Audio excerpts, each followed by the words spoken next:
এবং যারা আসতে পারেন না, এরকম কোটি কোটি বনি আদম পরবর্তীতে সোশ্যাল মিডিয়ার কল্যাণে তারা কথাগুলো শোনেন, আলহামদুলিল্লাহ। আবার এমনও অনেক আছে যারা আমাদেরকে পছন্দ করেন না, তারাও ডায়েরি খাতা কলম নিয়ে, মোবাইল নিয়ে, ল্যাপটপ খুলে আমাদের আলোচনা শোনেন। আমি তাদেরকেও ভালোবাসি, কারণ আমার স্লোগান হচ্ছে, হেরে যাবে ওদের হিংসা, ষড়যন্ত্র, জিতে যাবে আমাদের ভালোবাসা।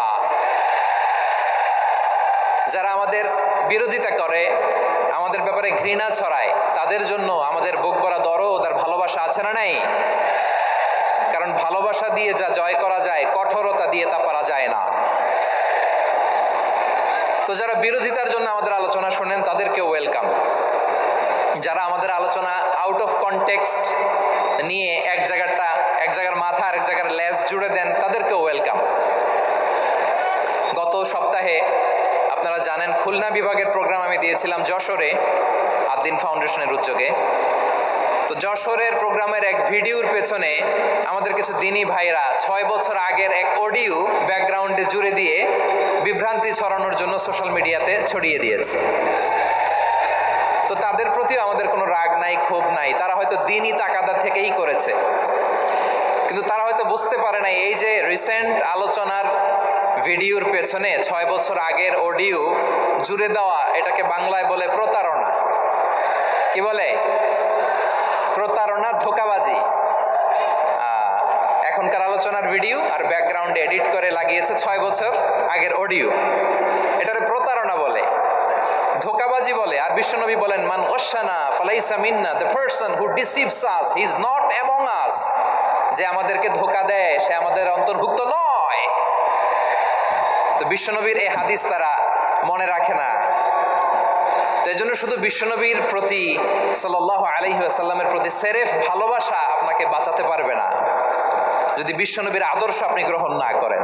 তার জলজান্ত প্রমাণ, আবু তালেব বিশ্বনবীকে অনেক ভালোবেসেছেন আলাইহিস সালাতু ওয়াসসালাম। পলিটিক্যাল শেল্টার, ফিনান্সিয়াল শেল্টার, সব ধরনের শেল্টার তিনি দিয়েছেন, কিন্তু বিশ্বনবীর আদর্শ মানেন নাই। মুক্তি মিলবে? হ্যাঁ, আওয়াজ করে বলেন, আবু তালেবের কি মুক্তি মিলবে? তাহলে সেরেফ ভালোবাসা আপনাকে বাঁচাতে পারবে। ভালোবাসার পাশাপাশি বিশ্বনবীর আদর্শকে মেনে নেওয়ার দরকার আছে না নাই? তো যারা এই সমস্ত কাজ করেন আমাদের ভাইয়েরা, তাদের জন্য আল্লাহ তাআলার কাছে আমরা হেদায়েতের দোয়া করি।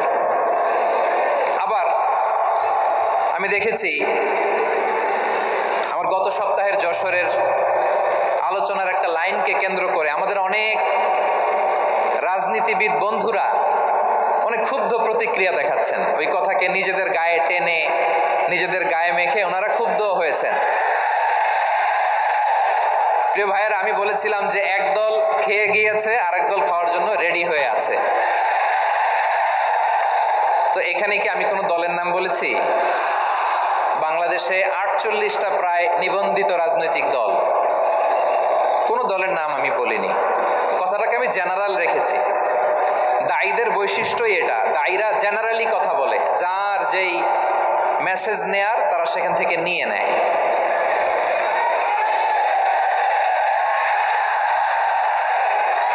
তো কোনো দল এটা নিয়ে কোনো কথা বললো না। আপনারা এটাকে নিজের গায়ে যে মাখালেন, এটা ঠিক হয়নি। আমি বলবো যে এটা খুবই অনভিপ্রেত হয়েছে।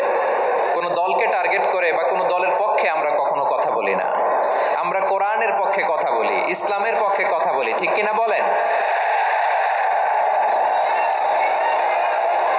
সো একটা জেনারেল কথাকে যদি আমার রাজনীতিবিদ বন্ধুরা নিজেদের গায়ে মাখেন, ক্ষুব্ধ প্রতিক্রিয়া জানান, এতে করে সাধারণ জনগণের কাছে একটা নেগেটিভ মেসেজ যাবে ওনাদের ব্যাপারে।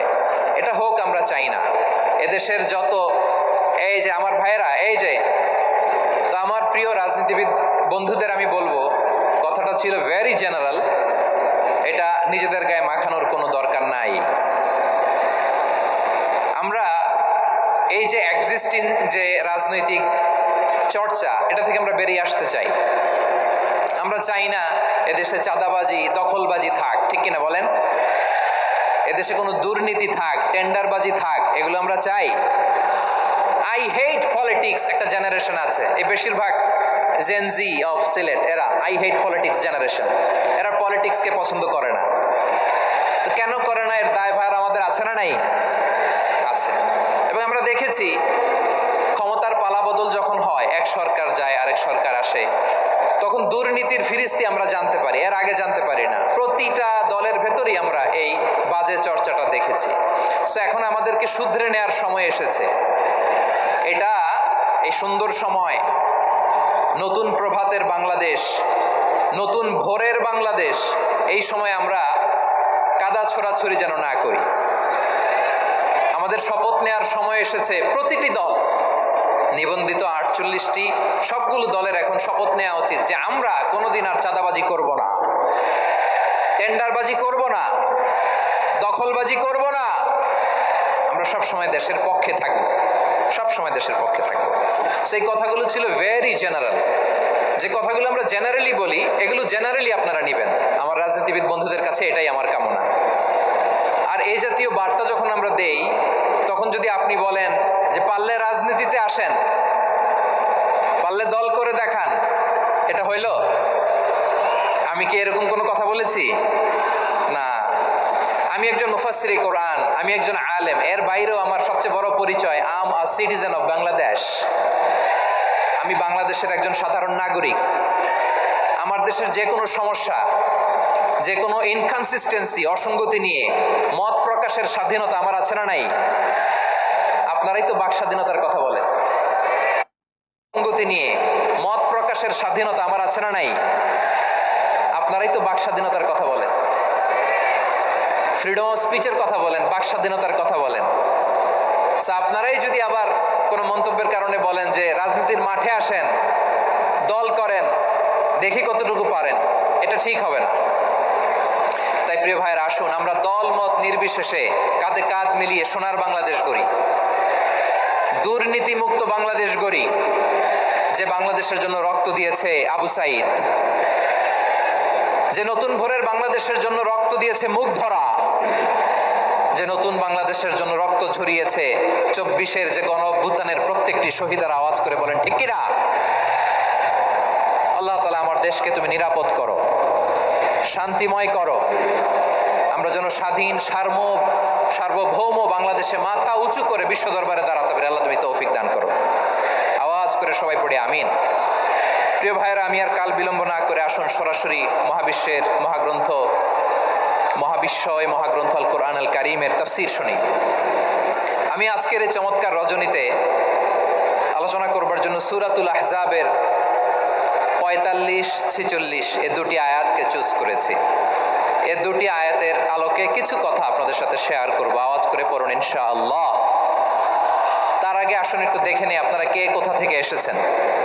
আপনারা সুনামগঞ্জ জেলা থেকে কারা কারা এসেছেন দেখি। সুনামগঞ্জ, মাশাআল্লাহ মাশাআল্লাহ মাশাআল্লাহ, ঠিক আছে, হাত নামাও। সুনামগঞ্জ গেল। হবিগঞ্জ, হবিগঞ্জ, ঠিক আছে, হাত নামাও। মৌলভীবাজার দেখি, মৌলভীবাজার, মাশাআল্লাহ, ঠিক আছে। এবার সিলেটের কারা কারা দেখি।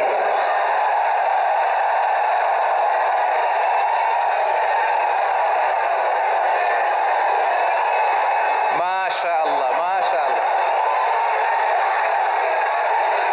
বক্কা বক্কা,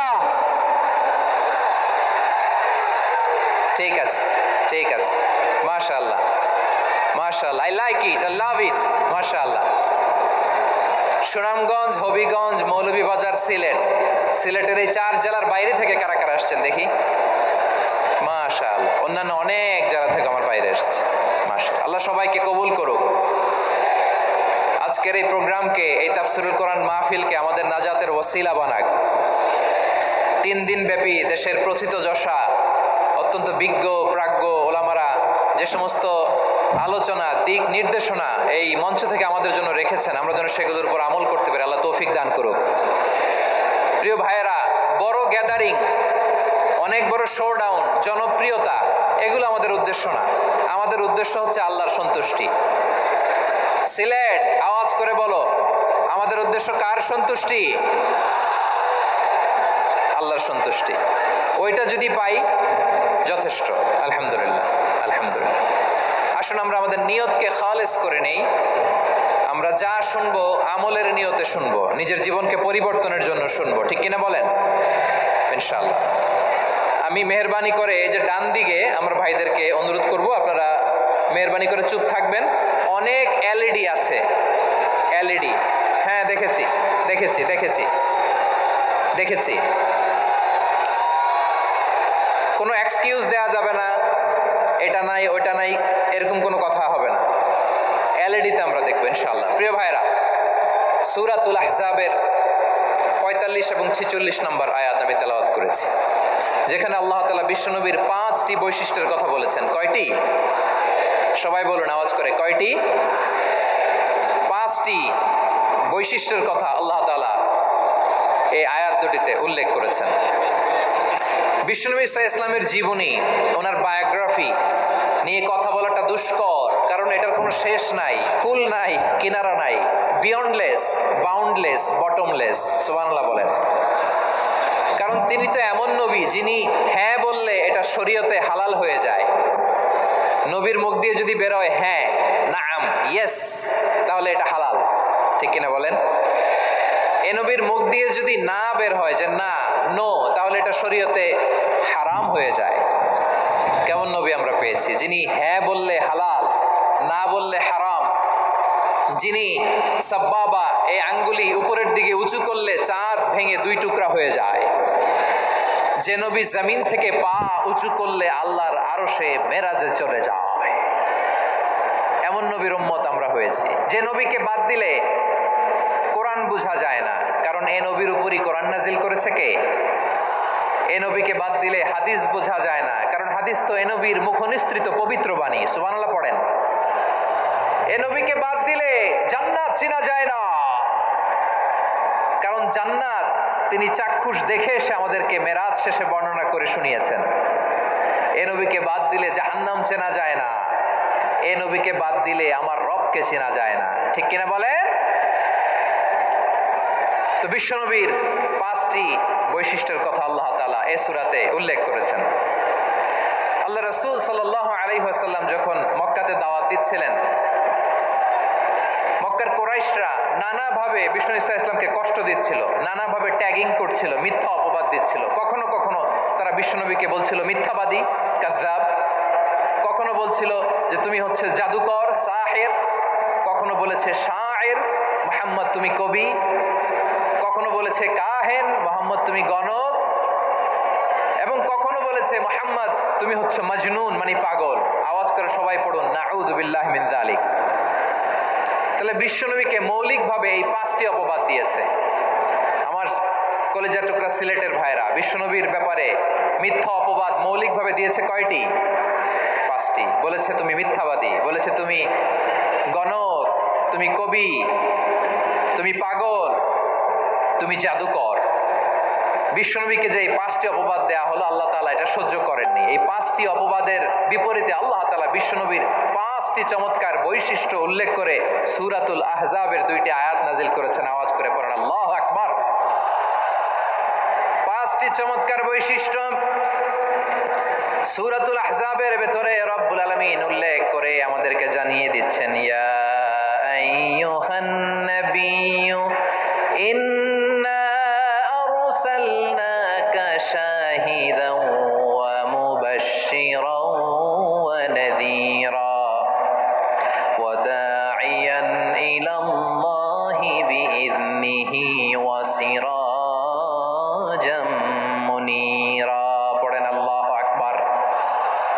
রব্বুল আলামিন ডেকে বলেন, ও নবী, নিশ্চয় আমি আপনাকে সাক্ষ্যদাতা রূপে প্রেরণ করেছি, সুসংবাদদাতা রূপে প্রেরণ করেছি, সতর্ককারী রূপে প্রেরণ করেছি, আল্লাহর দিকে আহ্বানকারী রূপে প্রেরণ করেছি, আর আলো দানকারী চেরাগ রূপে, প্রদীপ রূপে প্রেরণ করেছি। পড়েন সুবহানাল্লাহ। 5টা বৈশিষ্ট্য। 1 নম্বরে আল্লাহ তাআলা বলেন, হে নবী, নিশ্চয় আমি আপনাকে সাক্ষ্যদাতা হিসেবে প্রেরণ করেছি। সাক্ষ্যদাতা, বিষ্ণু ইসা ইসলাম সাক্ষ্য দিবেন, এজন্য শাহিদ। শাহিদ মানে সাক্ষ্যদাতা। আওয়াজ করে বলুন, শাহিদ মানে কি? তিনি সাক্ষ্য দিবেন।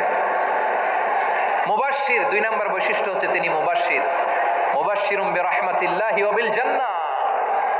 তিনি আল্লাহর রহমতের সুসংবাদ দেন, তিনি আল্লাহর জান্নাত সুবহানাল্লাহ পড়েন।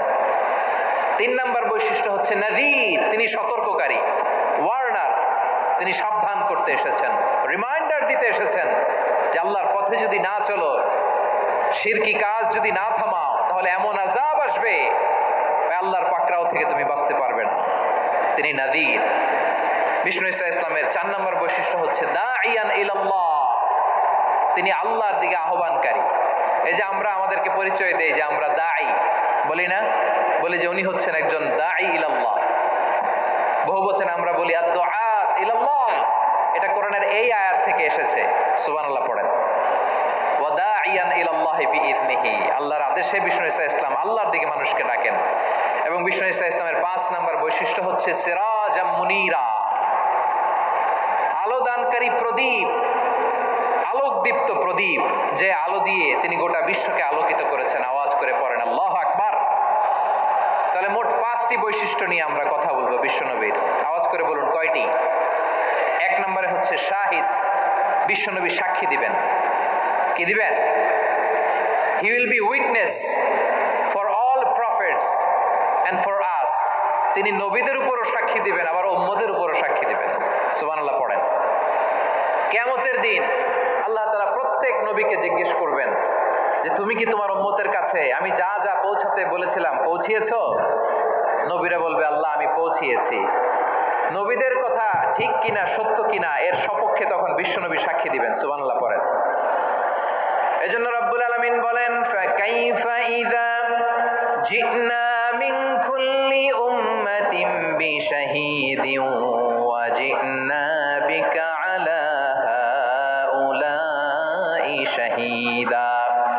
তখন কেমন হবে যখন প্রতিটি উম্মত থেকে আমি একজনকে সাক্ষ্য হিসেবে বের করে আনবো, আর তাদের উপরে নবী আমি আপনাকে সাক্ষ্য বানাবো। পড়েন সুবহানাল্লাহ। তাহলে সব উম্মতের ব্যাপারে সেই উম্মতের নবীরা সাক্ষ্য দিবে, আর ওই নবীদের উপরে আমাদের নবী বিশ্বনবী সাক্ষ্য দিবেন। সুবহানাল্লাহ পড়েন। এজন্য বিশ্বনবী হচ্ছেন শাহিদ। শাহিদের আরেকটা ব্যাখ্যা হচ্ছে বিশ্বনবী সাল্লাল্লাহু আলাইহি ওয়াসাল্লাম আমাদের সাক্ষীর উপরে তিনি সাক্ষী দিবেন। তিনি নবীদেরও সাক্ষী, আবার আমাদের উপর উম্মতের উপরও সাক্ষী। সুবহানাল্লাহ পড়েন। রব্বুল আলামিন বলেন ওয়াকাযালিকা জাআলনাকুম উম্মাতান ওয়াসাতান লিতাকুনু শুহাদা আলান নাস ওয়া ইয়াকুনার রাসূলু আলাইকুম শাহীদা। আর অনুরূপভাবে আমি তোমাদেরকে মধ্যমপন্থী উম্মত হিসেবে তৈরি করেছি, প্রেরণ করেছি, ব্যালেন্সড উম্মাহ, মধ্যমপন্থী উম্মাহ হিসেবে প্রেরণ করেছি, যাতে করে তোমরা সবার উপরে সাক্ষ্য দিতে পারো, আর যাতে তোমাদের নবী হতে পারে তোমাদের উপরে সাক্ষ্যদাতা। পড়েন সুবহানাল্লাহ।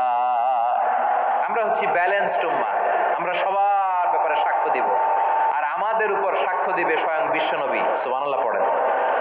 তাহলে আমাদের নবী নবীদের উপরও সাক্ষী, আমাদের উপরও সাক্ষী। সেই বুখারীতে এসেছে আল্লাহ তাআলা কিয়ামতের দিন সাইয়েদনা নূহ আলাইহিস সালামকে বলবেন, নূহ তুমি কি দাওয়াত পৌঁছিয়েছো তোমার উম্মতের কাছে? নূহ আলাইহিস সালাম বলবেন হ্যাঁ আমি পৌঁছিয়েছি। এবার নূহের উম্মতকে আল্লাহ জিজ্ঞেস করবেন, এই নূহের উম্মতেরা তোমাদের নবী নূহ কি দাওয়াত পৌঁছিয়েছে?